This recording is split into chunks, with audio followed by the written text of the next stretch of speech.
I'm Tina Reynolds, and I'm here with Stephanie Francis, and we are doing a series called Black Stories That White People Need to Hear. Stephanie and I met through we met through economic gardening, or did we meet before? Oh, it was BizX. Yes, this X. That's right. You were working for the city then. So what I asked is some of my friends to come and tell stories about weightiness of being Black in America, and stories about harassment. And Stephanie has a great story. I so appreciate you being here and telling us, because I brought my big ears and I'm listening. Thank you so much.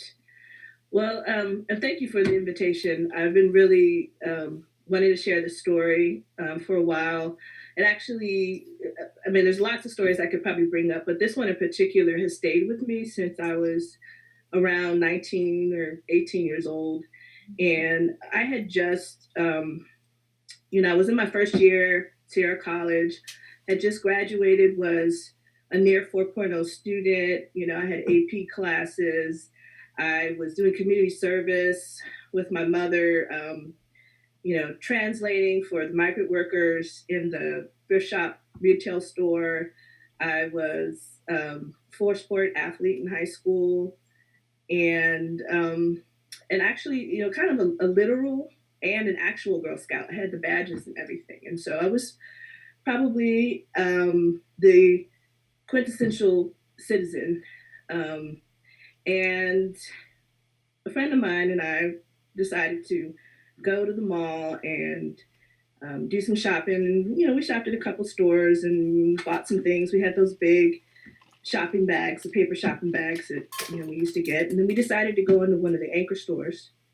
And we actually went into a store where my brother had just gotten hired. Went in the dressing room like everybody else does, tried on some clothes, and like everybody else does, when the clothes didn't fit, we left them in the dressing room. And we went out to the mall to another store, and I was looking at some items when someone abruptly came up behind me, a woman wearing a security badge, saying, "You need to come with me now. You need to give me your bag. You need to come with me now." And so I was shocked. I just, in disbelief, and I was, very calmly, and standing my ground, saying, "Well, what is this about? And what? I'm security. You need to come with me back to the store." And before I knew it, she had said, "If you don't come now, I will put you in handcuffs and drag you there." And you can't imagine, what was going through my mind at that time, and how flushed I became. And the interesting thing is that the time, my friend who was with me, who's white, was fuming. She was pacing back and forth. Like, why isn't she asking me, what to come? Like, what's going on? And so I didn't have the luxury, as most Black people don't have, to be able to kind of to get angry, right? And for fear of escalation. And I was concerned about also my brother, because he had just started working there, and all these things are kind of going through my mind. So I acquiesced, and I did kind of the perp walk, so that I wouldn't have the scene of going back to that store. And my friend came with me, and she's muttering under her breath, like, what's going on? And then we get back to the store, and this guard she's going through my bag. She's going, "Where is it? Where is it? Where's the dress?" "What dress? What are you talking about? Where's the dress?" And, it was a dress I had tried on, I guess, and left it in the dressing room. And while we're there, the clerk comes back and says, "What's going on here?" And the security guard kind of, tells her the situation. She says, "Oh, I put those clothes away. I put them back on the rack." Right? Doing her job, essentially. And I almost felt like the woman who, accused me and was rifling through my things was disappointed. And she kind of abruptly, without apology, just kind of gave me back my things and left. And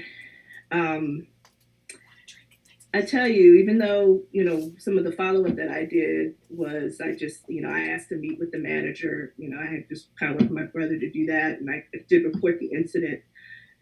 And they, promised to talk to her and do some discipline. I have no idea if they really did it. I hope that they did. But that is every time one of these incidents happen, that gets drummed up in my memory. I'm almost 50 years old. Yes, I'm saying my age.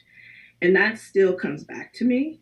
And it was one of those incidents that shaped the way that I engage when I go out shopping, and how aware I am of my surroundings, and how I might, um, and careful of, showing my bag and my receipt in almost in, to some extent, a obnoxious sort of way, just so I can make sure I can shop peacefully. So that's always been something that's there, and I'm grateful that it didn't escalate to, some of the situations that we see that have happened since then and are happening right now. Encounters with people of authority, whether they're police or security guards or whomever. So as a mother, of a 15-year-old now, um, who is clearly a young, indistinguishably a tall, young African American man, young man, good looking, I'll add, but one, I you imagine if that can happen to me with my background, and even as a woman and as someone who kind of grew up in that neighborhood. You can imagine what I think about every day when I think about when he leaves the house. So, talk to me about now you've gone through this experience and it formed your future. Yeah. Right? It instills a fear into you. And it's probably the fear of all the stories that you heard from your family and relatives. Did they all warn you to be careful as a young girl? Honestly, not really. I think, interestingly enough, I think my parents tried to really provide a picture and an environment where, hey, you can do anything you want and anything, and I think they tried to create a little bubble for, my family. And then although in other ways they would share stories. Honestly, a lot of the stories that they shared, I didn't learn about until after I got to be a young adult and adulthood. And then I shared something that happened to me, and then I hear about the stories where my parents have to find safe hotels and safe havens, to be when they're traveling through the South. My father was in the military, and about people following them, to the military base, and even coming on campus and brandishing a gun and things like that. And that was in, the early '60s.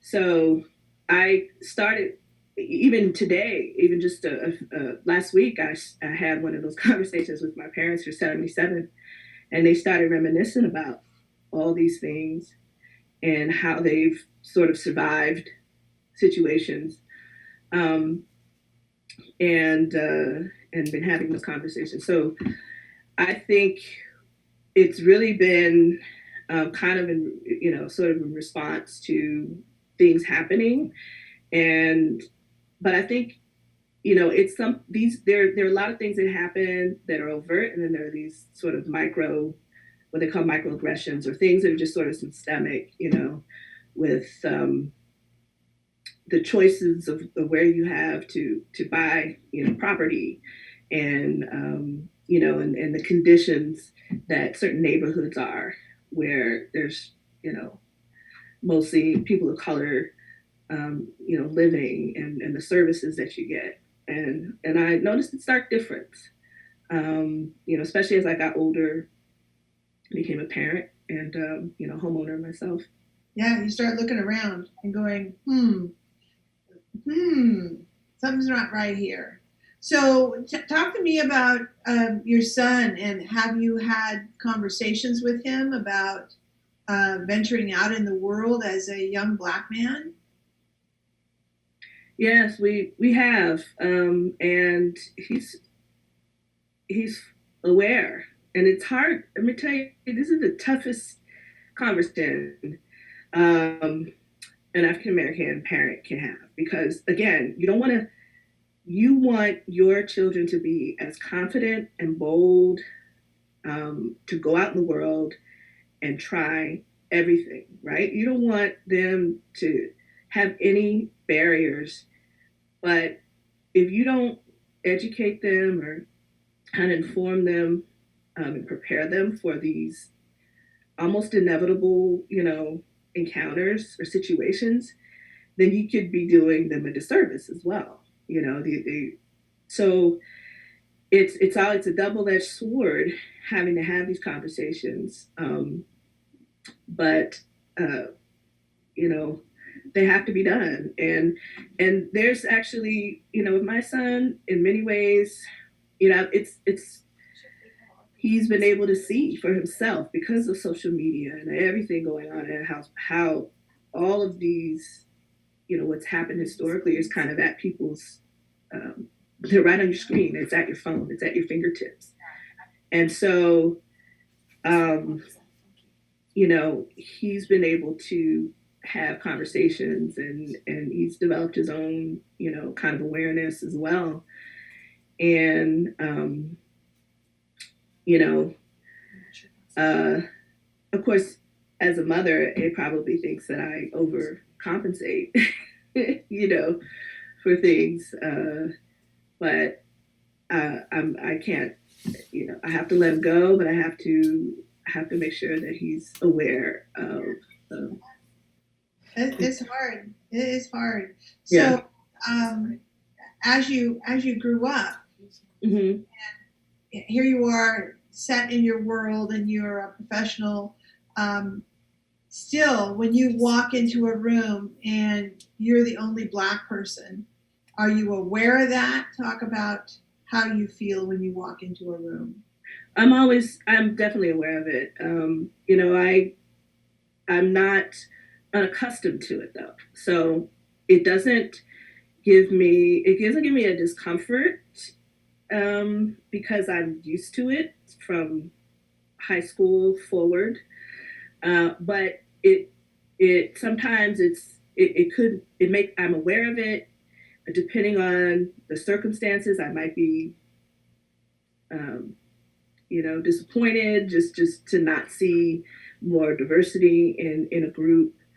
Um, but it it's I'm very aware, and then I'm also conscious, that I when I speak, that I feel like I many ways have to insert, some voice to make sure that a group of people are, get some kind of input into, the conversation. And it's a very heavy responsibility. I often just, kind of still couch that with, I don't pretend to represent, you know, all people of color or all African Americans when I'm, say something, but I feel the responsibility to have to say something, or else nobody's voice or perspective is going to be, you know, um, made aware in this setting. So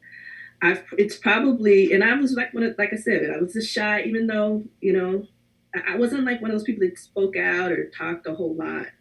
Growing up, writing was my thing, but these situations have sort of, you know, um, kind of compelled me to be, someone who speaks up in situations or in conversations, especially in the professional settings. It tries to present a point of view that others probably aren't, considering. Um, so so I add that to, that's something that's not necessarily on my job description, right? But it's I feel the responsibility to do it. Yeah. Well, I think that that comes with age for all of us, Yeah. especially women. It is, we find our voice at around 50. Uh, we're at that place. And with that, it is that you can look at a group of panelists and see that they're all white men, old white men. And for me, as I know that I will contact the organizer of the event and say, hey, I went to your event and it was all white men. What is up with this? The next time you need help, please reach out to me and I'll help you find a diverse group of experts. Yes. Way more interesting than four white men. And the conversation just goes so much better every time you have diversity on the stage. And I'm in complete agreement, and I'm, try to be that type of resource as well.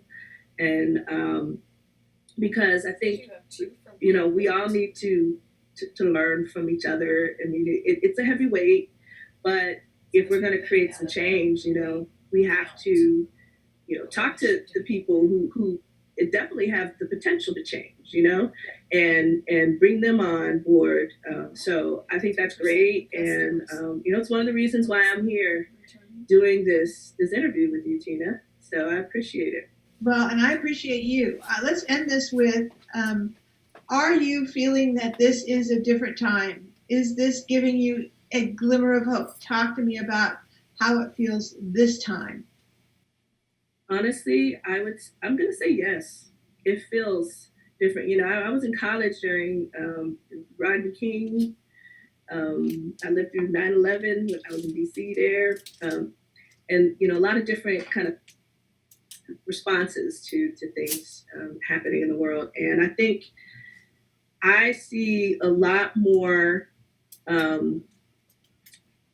diverse kind of outcry protests from people from all different backgrounds. I see a lot of young people stepping forward and saying, okay, this is how we want the world to be.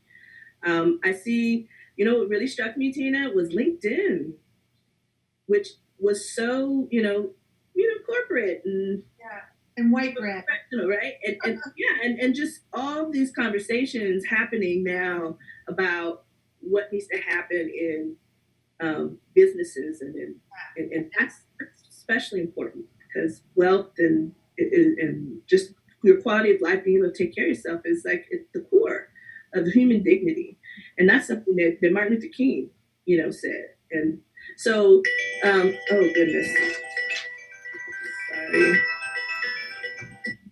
That was my phone. All right, so let's do a little. That means time's up. But let's just say I'm rolling with it. So, and I'm seeing changes in this dialogue in my own workplace around, incorporating into our, mission statements and strategic plans and things to make sure that we're not just doing, talking about these things superficially, but we're building a pathway to institutionalize, change. So I'm excited, and I, just want to continue to keep it in the public eye.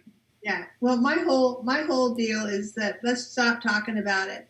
We can talk about it. We can talk about the things that we're doing, but do the things. You have to do the things, Good. And then change starts to happen. Well, I'm saying lately, put your money where your mouth is. There you go. That's it. So Stephanie Francis, thank you so much for telling me your story, and hopefully there's enough white people out there with big ears that are going to listen and learn. Thank you again. You're welcome. Thank you for having me. Okay, we'll see you later. Bye.